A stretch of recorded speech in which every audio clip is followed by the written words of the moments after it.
กำลังใหญ่เนาะไก่กับโบราณเนาะพอได้เคยอ่านอยู่เนาะทั้งหมดก็ประมาณ3-40โตนี่ประมาณนี้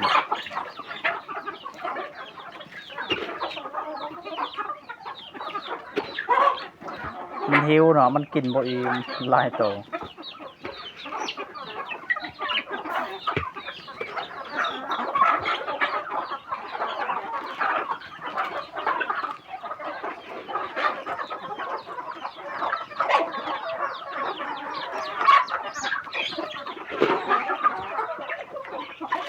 มันกินได้นี่แหละ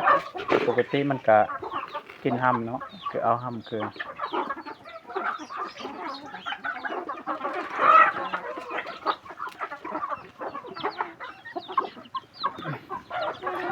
โอ้แม่พันธุ์บ่ให้จับไว้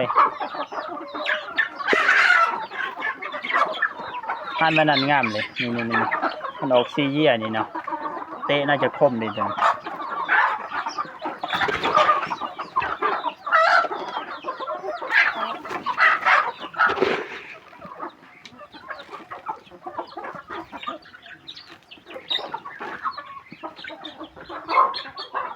เป็น2 ตัวนี่ออกมาบ่ได้เนาะ